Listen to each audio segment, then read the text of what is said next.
On screen, Hayley Mills and Brian Keith looked like the perfect team. They were like a father and daughter that everyone loved watching. When they acted together in The Parent Trap, they made people's hearts melt. Everyone believed their friendship was real, not just pretend.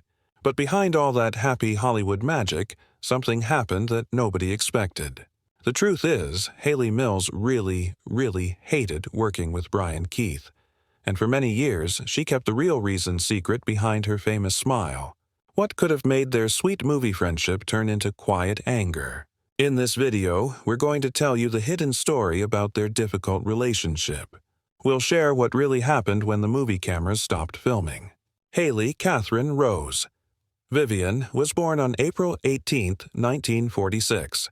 She grew up around some of Britain's most famous theater actors. Her dad, Sir John Mills, was one of the biggest stars of British movies. Her mom, Mary Hayley Bell, was known as a talented writer who created plays.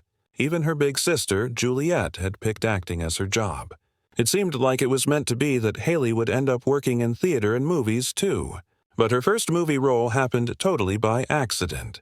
When she was just 12 years old, a movie director named J. Lee Thompson noticed her. He had come to her house to talk to her dad about a new movie project called Tiger Bay. The main character was supposed to be a boy, but when Thompson saw Hayley playing around, he felt something special. He changed the role to be for her without even making her do a screen test. Taking that chance worked out great. In 1959, people watching the movie and movie critics loved her acting.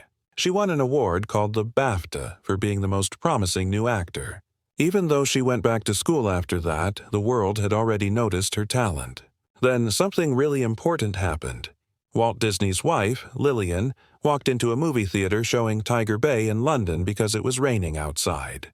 She was so amazed by Hayley's natural talent that she told her husband he had to see this young actress. Disney was having trouble finding someone for his next movie, Pollyanna, because none of the auditions were working out. So he flew to London to meet her, at a hotel called the Dorchester. When he met Hayley and her family face to face, he made up his mind right away. Without thinking twice, he gave Hayley a contract to work for him for 5 years. In 1960, Pollyanna made her super famous. She won a special Kids Academy Award, which was the last one they ever gave out. Suddenly, she was Disney's biggest young star. The movie studio felt like a safe place for her. She was protected from the meaner parts of Hollywood. She often said it felt warm and like being part of a family. To Hayley, Walt Disney himself wasn't just her boss.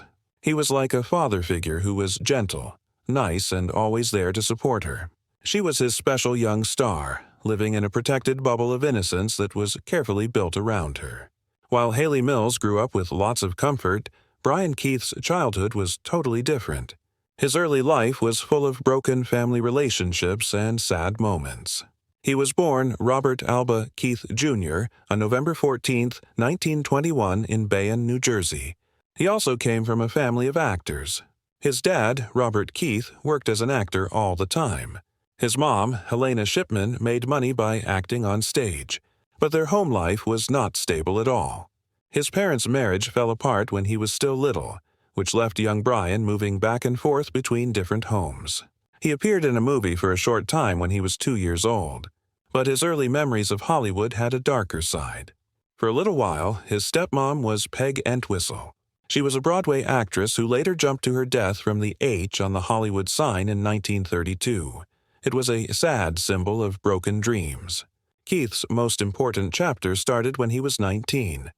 In 1941, before America officially joined World War II, he signed up for the U.S. Marine Corps without any hesitation. After the attack on Pearl Harbor, he trained at Parris Island.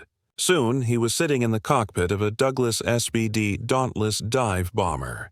His job was both radio man and the person shooting the rear gun. It was one of the most dangerous jobs you could imagine. He flew through deadly skies over the South Pacific, including a scary place called the Valley of Death near Rabaul. His courage earned him the Air Medal for being a hero while flying. But the damage from combat went much deeper than any medals could ever show. When he came back home, Keith followed his family's career path. But he didn't want to play fancy or prince-like characters. Instead, he built his career playing rough sheriffs, tired cowboys, and tough men who had been shaped by losing things and surviving hard times. With his direct way of talking and his strong presence, he was known for even standing up to studio bosses. His view of the world wasn't formed in Hollywood but in war. That made him different. Tough, not romantic, and completely real. It was this hardened Marine with a soul shaped by fire who would one day walk into the perfect world of Walt Disney. He would be standing across from the studio's most carefully protected treasure, Hayley Mills. The set of The Parent Trap in 1961 was supposed to show the magic of Disney. On the surface, it was a fun romantic comedy. But behind the scenes, it was a huge and difficult job. Everything depended on the 14-year-old star, Hayley Mills. The movie's success wasn't just about her being charming. She also had to make audiences believe she was two different people: the playful California twin Susan and the proper Boston twin Sharon. The pressure was enormous. To create this trick, the production used technology that was very advanced for that time. They used something called the sodium vapor process. It was an early version of what we call green screen today. They also used split-screen tricks. The crew worked very carefully to create scenes where two Haleys appeared together. The work needed to be absolutely perfect. Every single movement had to line up exactly right. They even taped footprints on the floor to make sure no one moved from their spot. If she or her body double, Susan Henning, a person who wasn't credited, moved even a tiny bit, the whole shot would be ruined. For Hayley, the technical challenge was only half of what she had to deal with. She also had to use two different American accents, switching between casual California talk and polished Boston speech. The job got even more confusing in scenes where one twin was pretending to be the other twin. She later said that sometimes she got mixed up about which accent went with which character. It was the kind of role that would have been hard even for an experienced adult actor. And here it was, given to a teenager who was still figuring out her place in the world. What Hayley needed most was someone to tell her she was doing well, to be patient with her, and to encourage her. But then Brian Keith walked onto the set. He was experienced, direct, and totally unsentimental. His presence on the set would turn out to be the opposite of what the fragile young star needed. For Hayley, the clash was shocking, and it left a mark that stayed with her long after the cameras stopped rolling. Brian Keith acted on a film set the same way he had in the Marines: efficient, direct, and without any extra emotion. Acting to him was a job that needed to be done, not something to think about endlessly. His Family Affair co-star Kathy Garver once talked about how he worked. While other actors would study their scripts carefully, Keith would look at a page, shrug, and say, "Let's go." He liked to trust his instincts and make things up as he went, using natural energy instead of practicing everything perfectly. That style crashed right into the hard demands of The Parent Trap. The movie's special effects needed everything to be repeated exactly the same way. Every line, every movement had to match perfectly for the twin trick to work. Hayley Mills, only 14, often needed to do multiple takes to get the precision right. For Keith, this was really annoying. He wasn't quiet about being irritated either. He was known for saying what he thought and rarely made his opinions nicer for the sake of being polite. What audiences saw later on screen, a warm, friendly father, hid the tension behind the camera. Keith's grumpy impatience clashed with the delicate concentration the young actress desperately needed. Each time they had to start over, each carefully staged retake bothered him because he wanted to work fast. For Hayley, who was already under huge pressure, his attitude only made the stress worse. Under the sunny charm of The Parent Trap lies a tougher reality: the innocence of one young star crashing into the unbending personality of a man shaped by war. To audiences in 1961, Brian Keith seemed like the perfect father figure. Tough, warm, the kind of man any kid would want to call dad. But for Hayley Mills, the reality of working with him was very different. What hurt her most wasn't one mean action or a single big explosion of anger.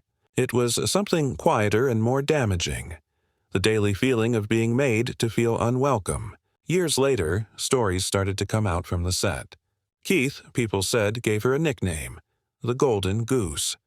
It was a mean joke about her being Disney's most valuable star. He would roll his eyes when she asked for help understanding a line. He would cut her off during table reads. He even made fun of her British accent in front of other people, calling it pretentious, which means acting fancy. Each thing on its own seemed small, but together they created a pattern, a constant dismissal that weighed on a 14-year-old who was already dealing with nerves and self-doubt. The most dramatic rumor said that during a tense scene, Keith lost his temper after Hayley messed up a line. He supposedly slammed a chair, walked off the set angrily, and later blamed her for breaking the rhythm.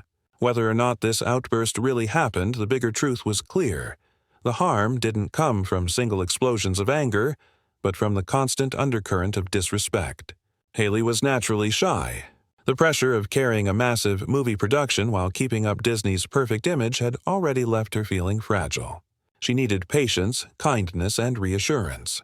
Instead, she found herself working opposite a man whose blunt, marine-hardened approach left no room for vulnerability. His gruffness became like salt on an open wound. Looking back later, Hayley described him simply, "He was difficult. He made it very clear I wasn't welcome in his space." In a private letter that was discovered years later, she admitted he was the one person she could not forgive. Not for what he did, but for how small he made her feel. That was the deepest wound. At the height of her fame, when the world called her extraordinary, her screen father left her questioning her own worth. Beneath the cheerful image of the Parent Trap, the real story was much darker. The innocence of a child star slowly worn down by the indifference of a man who never saw how fragile she was. What makes Hayley Mills' story with Brian Keith complicated is that he wasn't tough with everyone. To many of the people he worked with, he was respected and even loved. Maureen O'Hara, who was fiery and strong-willed herself, admired his rough style. She worked with him on 3 different movies and even picked him as her leading man in The Deadly Companions. For her, Keith was a peer, someone reliable, masculine, and professional. Years later, Kathy Garver, who played his niece on Family Affair, said he was both tough and tender. He was a man who balanced his macho image with surprising warmth. But Hayley never saw that side of him. The difference was about age, power, and perspective. Keith was a 39-year-old war veteran who was used to working with adults who could match his direct energy. Hayley was just 14, still protected in the carefully safe environment Walt Disney had built for her. Keith did not soften his manner for the fragile teenager at the center of the Parent Trap. He treated her the same way he would treat any actor on a tough Western movie set. He couldn't or wouldn't see how his brusqueness affected a child. What O'Hara saw as professionalism, Hayley felt as rejection. What others admired as toughness, she felt as cold dismissal. To her, Keith wasn't just another co-star. He became the symbol of everything she feared about the adult world of Hollywood. The arrogance, the impatience, the lack of care about a young actor's feelings. That was why she could never forgive him. He was the man who made her feel like she didn't belong. The wound didn't disappear when filming ended. Its echo stayed with her, shaping the paths they would take. For Hayley, the experience only made her frustration worse with the Disney image she had outgrown. She desperately wanted to break free from being the eternal child the studio insisted she remain. Even at the height of her fame, she had been denied serious roles in movies like Lolita and Exodus because they were considered too adult for her carefully preserved image. The clash with Keith only made her more determined to step outside the bubble Disney had built for her. After the success of The Parent Trap in 1961, Hayley Mills became Disney's brightest young star. Throughout the early 1960s, she starred in a bunch of beloved movies that showed her warmth and natural charm. She was adventurous Mary Grant in Search of Thee. Castaways in 1962. She was the spirited Nancy Carey in Summer Magic in 1963, and she was the curious Nikki Ferris Unraveling. Mysteries in the Moon Spinners in 1964. In That Darn Cat in 1965, she brought humor and mischief to the role of Patty Randall. This cemented her place as one of Disney's most bankable stars of the decade. But Mills wanted to outgrow the wholesome image Disney had built around her. In The Chalk Garden in 1964, she played a troubled girl opposite Deborah Kerr, showing a more dramatic side. Then came The Family Way in 1966, where she shocked audiences with her first adult role as Jenny Python in a controversial romantic drama. From there, she pushed into darker and more complex characters. She played Susan Harper in the psychological thriller Twisted Nerve in 1968. She played Jenny Bunn in Take a Girl Like You in 1970. By the 1980s, she was a familiar face on television as well. She brought back her iconic Disney role in The Parent Trap 2 in 1986 and its sequels, making fans who had grown up with her very happy. She also starred in the miniseries The Flame Trees of Thika in 1981, earning praise for her nuanced performance. Later, she took on the role of Miss Bliss in Good Morning, Miss Bliss from 1987 to 1989. This was a show that would eventually turn into the hit series Saved by the Bell. Even as the years went by, Mills never faded away. In her later career, she found success in long-running shows like Wild at Heart from 2007 to 2012, where she played Caroline Duplessis. She continued to surprise audiences with recent roles such as Celia Towers in Last Train to Christmas in 2021 and Karen Walters in Arthur's Whiskey in 2024. From Disney's Golden Girl to a versatile actress who embraced reinvention, Hayley Mills carved out a career that has spanned over 6 decades. For audiences who first met her as Pollyanna, her journey remains a story of resilience, growth, and the search for artistic freedom.